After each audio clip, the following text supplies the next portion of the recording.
전쟁의 대가 러시아의 경제적 도전. 여러분 안녕하십니까? 오늘은 국제 정세에서 큰 변화가 일어나고 있는 이야기를 함께 나눠보겠습니다. 2022년 2월 24일 러시아는 우크라이나를 침공했습니다. 그로부터 벌써 4년이 다 되어 갑니다. 많은 분들이 뉴스를 통해 이 전쟁에 대해 들어보셨을 겁니다. 하지만 오늘은 조금 다른 각도에서 이야기를 해보려 합니다. 바로 전쟁의 비용입니다. 전쟁을 치르는데 얼마나 많은 돈이 드는지, 그리고 그것이 한 나라의 경제에 어떤 영향을 미치는지 말입니다. 최근 발표된 자료에 따르면 지난 2월 3일, 하룻밤 사이에 러시아가 우크라이나를 공격하는 데 쓴 비용이 무려 5천억 원이 넘는다고 합니다. 하룻밤 사이에 말입니다. 이것이 얼마나 큰 돈인지 실감이 안 나실 수도 있습니다. 러시아의 어떤 지방 도시의 1년 예산과 맞먹는 금액입니다. 14만 명의 주민을 1년 동안 지원할 수 있는 돈입니다. 더 놀라운 사실은 러시아의 석유와 가스 수입이 급격히 줄어들고 있다는 것입니다. 전쟁 전에 비해 절반 이하로 떨어졌습니다. 이 의미하는 바는 무엇일까요? 오늘 그 이야기를 자세히 들려드리겠습니다. 일부 전쟁의 시작과 경과. 먼저 이 전쟁이 어떻게 시작되었는지 간단히 살펴보겠습니다. 2022년 2월 24일 새벽 러시아군은 우크라이나 전역에 미사일 공격을 시작했습니다. 블라디미르 푸틴 대통령은 이를 특별군사작전이라고 불렀습니다. 전쟁이라는 단어를 쓰지 않았습니다. 당시 많은 전문가들은 전쟁이 며칠 안에 끝날 것이라고 예상했습니다. 러시아가 우크라이나보다 훨씬 강력한 군사력을 가지고 있었기 때문입니다. 하지만 그 예상은 완전히 빗나갔습니다. 우크라이나는 예상보다 훨씬 강하게 저항했습니다. 미국과 유럽 국가들이 우크라이나를 지원했습니다. 무기를 보내주고 군사훈련을 시켜주고 경제적으로도 도왔습니다. 그 결과 전쟁은 길어졌습니다. 며칠이 몇 주가 되고 몇 주가 몇 달이 되고 몇 달이 몇 년이 되었습니다. 이제 4년이 다 되어 갑니다. 전쟁이 길어지면서 러시아는 막대한 비용을 치르고 있습니다. 군인들의 급여, 무기와 탄약, 전투기와 탱크, 군함의 유지 비용. 이 모든 것이 엄청난 돈을 필요로 합니다. 전문가들의 분석에 따르면 러시아는 2021년부터 2025년까지 5년 동안 군사 및 안보 지출에 최소 956조 원을 썼습니다. 거의 1000조 원에 가까운 돈입니다. 우리나라 2024년 예산이 약 650조 원입니다. 러시아가 5년간 전쟁에 쓴 돈이 우리나라 1년 반 예산보다 많다는 뜻입니다. 이 돈은 어디서 나올까요? 바로 석유와 가스를 팔아서 벌어들인 돈입니다. 러시아는 세계 최대의 에너지 수출국 중 하나입니다. 땅속에 석유와 천연가스가 엄청나게 많이 묻혀 있습니다. 그런데 지금 바로 이 수입이 급감하고 있습니다. 그 이야기를 이제부터 자세히 들려드리겠습니다. 2부 석유와 가스 수입의 급감. 2026년 1월 충격적인 소식이 전해졌습니다. 러시아의 석유 및 가스 관련 세금 수입이 전년 동월 대비 50% 감소했다는 것입니다. 구체적인 숫자로 보면 더욱 놀랍습니다. 2026년 1월 한 달 동안 러시아 정부가 거둬들인 석유가스 관련 세금은 51억 달러, 우리 돈으로 약 7조 5천억 원입니다. 많은 돈 같지만 전년 같은 달에는 이 2배를 벌었습니다. 절반으로 뚝 떨어진 겁니다. 이것은 푸틴 대통령이 집권한 이후 최저 수준입니다. 왜 이런 일이 일어났을까요? 크게 3가지 이유가 있습니다. 첫째, 국제 유가의 하락입니다. 2025년 초만 해도 석유 한 배럴 가격이 79달러였습니다. 그런데 12월에는 62달러까지 떨어졌습니다. 약 20% 이상 하락한 것입니다. 국제 석유 시장은 수요와 공급에 따라 움직입니다. 세계 경제가 둔화되면 석유 수요가 줄어들고 가격이 떨어집니다. 또한 미국이 석유 생산을 늘리면서 공급이 증가한 것도 한 요인입니다. 둘째, 서방의 제재입니다. 미국과 유럽연합은 러시아가 우크라이나를 침공한 직후부터 경제 제재를 가하기 시작했습니다. 특히 러시아산 석유와 가스에 대한 제재가 강력했습니다.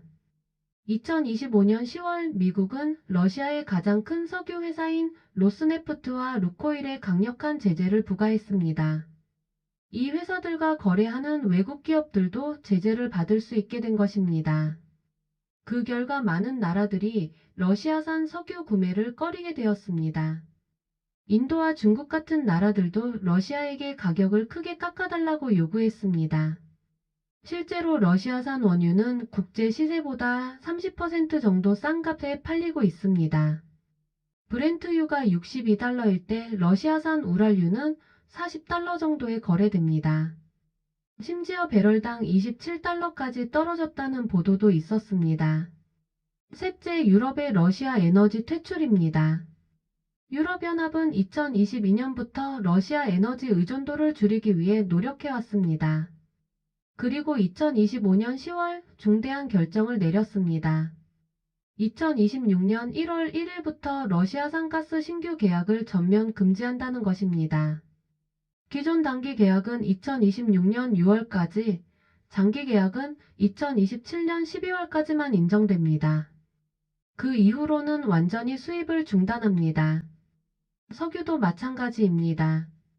2027년 말까지 러시아산 석유 수입을 완전히 중단할 계획입니다.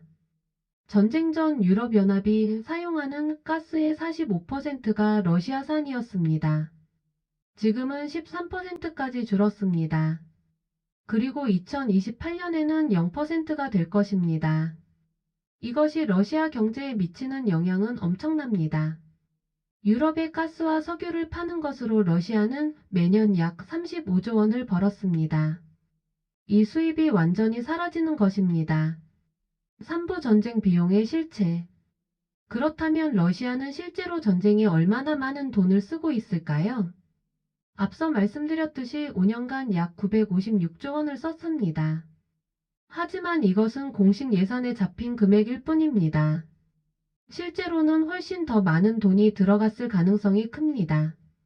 2026년 2월 3일 하룻밤에 벌어진 일을 예로 들어보겠습니다. 이날 밤 러시아는 우크라이나 전역에 대규모 공격을 감행했습니다. 탄도미사일, 순항미사일, 극초음속 미사일, 드론 등 총 562발의 무기를 발사했습니다.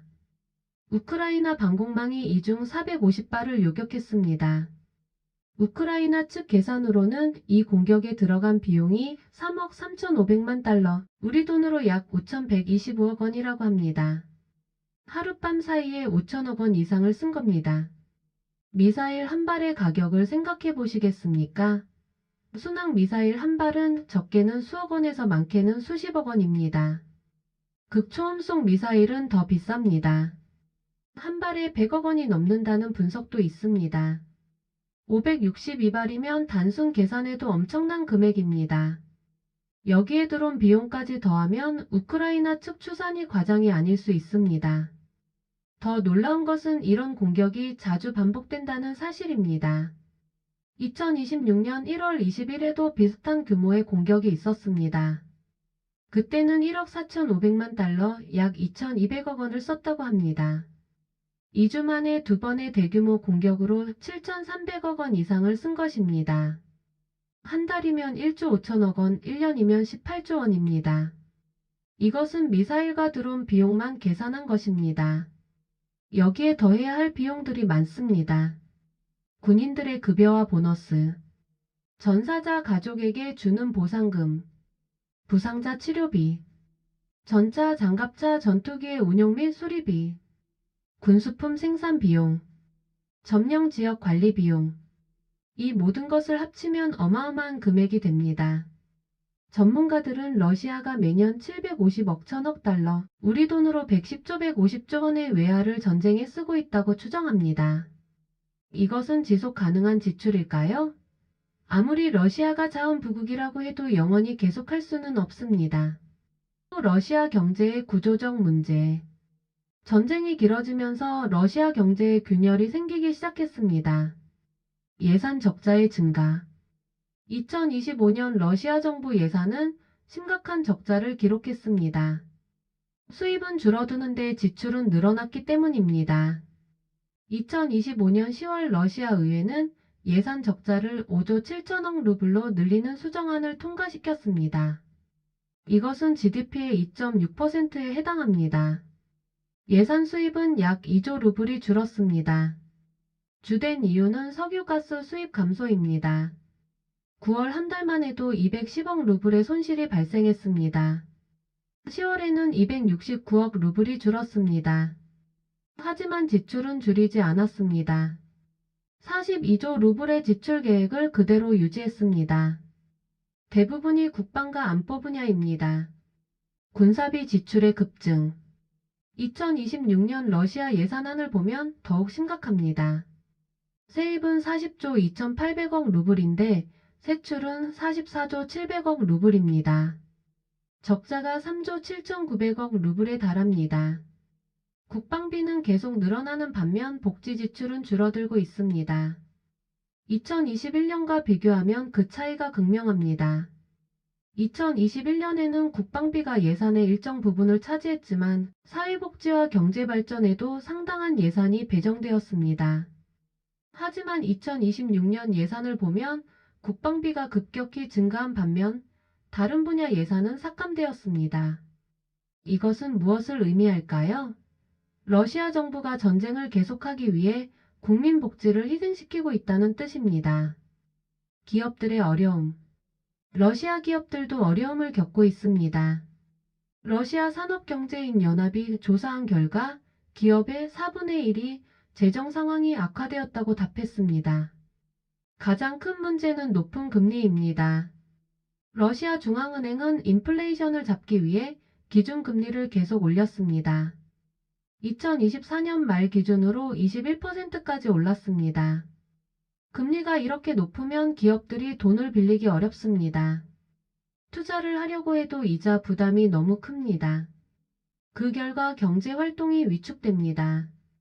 실제로 2024년 러시아의 농업 생산은 3.2% 감소했고 승용차 생산은 25%나 줄었습니다. 여러 산업 분야가 침체를 겪고 있습니다. 물가 상승. 일반 국민들도 고통받고 있습니다. 물가가 계속 오르고 있기 때문입니다. 정부는 세금을 올렸습니다.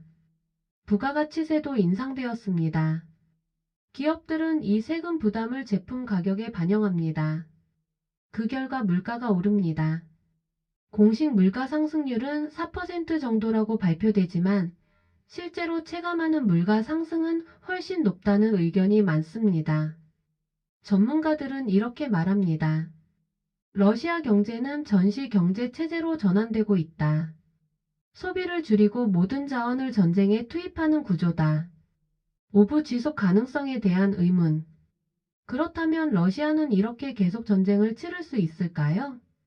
전문가들의 의견은 갈립니다. 하지만 점점 더 많은 분석가들이 러시아의 전쟁 지속 능력에 의문을 제기하고 있습니다. 러시아는 전쟁을 시작하기 전에 상당한 외환 보유고를 쌓아두었습니다. 약 6,400억 달러 정도였습니다. 하지만 서방의 제재로 이 중 약 3천억 달러가 동결되었습니다. 러시아가 실제로 사용할 수 있는 돈은 절반 정도인 겁니다. 그리고 전쟁을 치르면서 매년 750억 달러에서 1,000억 달러의 외화를 쓰고 있습니다. 계산해보면 몇 년 후에는 외환 보유고가 바닥날 수 있습니다. 석유 수입의 중요성. 한은행가는 이렇게 분석했습니다. 러시아가 지금까지 전쟁을 계속할 수 있었던 것은 석유와 가스 수출 덕분이다. 하지만 이 수입이 크게 줄어들면 시스템이 무너지기 시작할 것이다. 실제로 러시아 경제는 석유와 가스에 크게 의존하고 있습니다. GDP의 상당 부분이 에너지 산업에서 나옵니다. 정부 수입의 30% 정도가 석유가스 관련 세금입니다. 그런데 지금 이 수입이 급감하고 있습니다. 2025년 석유가스 수입은 전년 대비 25% 감소할 것으로 예상됩니다. 8조 3천억에서 8조 5천억 루블 정도밖에 안 됩니다. 2026년은 더 나빠질 가능성이 큽니다. 유럽의 수입 금지가 본격화되기 때문입니다. 대체 시장의 한계. 러시아는 유럽 대신 아시아 시장을 공략하고 있습니다. 특히 중국과 인도가 주요 고객입니다. 하지만 이들 나라도 러시아의 약점을 알고 있습니다. 그래서 가격을 크게 깎아달라고 요구합니다. 러시아는 할인 가격에라도 팔아야 하는 처지입니다. 게다가 중국과 인도도 미국의 제재를 의식하고 있습니다.